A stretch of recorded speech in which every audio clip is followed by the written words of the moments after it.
Hello friends, ಎಲ್ರಿಗೂ ನಮಸ್ಕಾರ. Welcome to my study starter YouTube channel. ಈ ಒಂದು ವಿಡಿಯೋದಲ್ಲಿ ಗ್ರಾಮ ಆಡಳಿತ ಅಧಿಕಾರಿ ಒಟ್ಟು ಹುದ್ದೆಗಳು ಎಷ್ಟಿವೆ ಅಂತ ನೋಡೋಣ. ಹಾಗೆ ಎಕ್ಸಾಮ್ ಯಾವ್ಯಾವ ದಿನ ಇದೆ ಅಂತಲೂ ನೋಡೋಣ. ಇಲ್ಲಿ ಒಟ್ಟು ಹುದ್ದೆಗಳು 1000 ಹುದ್ದೆಗಳು ಇದ್ದಾವೆ ಮತ್ತು ಇಲ್ಲಿ ಅರ್ಜಿ ಸಲ್ಲಿಕೆಗಳು 9 ಲಕ್ಷಕ್ಕೂ ಹೆಚ್ಚು ಅರ್ಜಿ ಸಲ್ಲಿಕೆಯನ್ನು ಮಾಡಿದ್ದಾರೆ.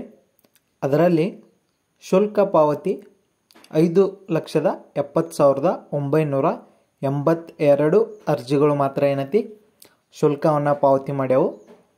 ಸೊ ಈ ಹುದ್ದೆಗಳ ಮುಖ್ಯ ಪರೀಕ್ಷೆ 27 ಅಕ್ಟೋಬರ್ 2024 ಇದೆ.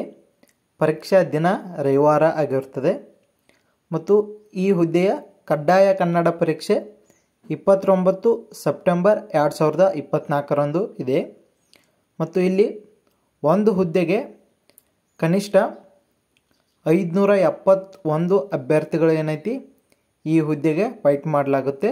ಒಂದು ಹುದ್ದೆಗೆ 571 ಮತ್ತು ಈ ಹುದ್ದೆಗೆ ಸಂಬಂಧಪಟ್ಟ ಹಾಗೆ ಪೇಪರ್ನಲ್ಲಿಯೂ ಕೂಡ ಬಂದಿತ್ತು. ಇಲ್ಲಿ ನೋಡ್ಬೋದು, ಗ್ರಾಮ ಆಡಳಿತ ಅಧಿಕಾರಿ 1000 ಸರ್ಕಾರಿ ಹುದ್ದೆಗೆ 5,70,000 ಅರ್ಜಿ ಏನೈತಿ ಇಲ್ಲಿ ಬಂದಿದ್ದು.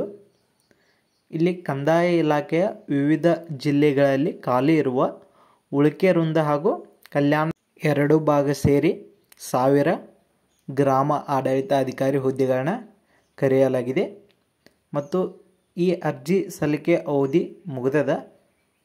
ಇದಕ್ಕೆ ವೇತನ ಎಷ್ಟು ಇರ್ತದೆ ಅಂದ್ರೆ 21,400 ಸ್ಟಾರ್ಟಿಂಗ, ಜಾಸ್ತಿ ಎಷ್ಟಾಗುತ್ತೆ ಅಂದ್ರೆ 42,000ವರೆಗೂ ಇದು ವೇತನ ಜಾಸ್ತಿ ಆಗುತ್ತೆ. ಇದಕ್ಕೆ ಎಜುಕೇಷನ್ ಕ್ವಾಲಿಫಿಕೇಷನ್ ಏನು ಬೇಕಂದ್ರೆ ದ್ವಿತೀಯ PUC ಆಗಿದ್ರೆ ಸಾಕು.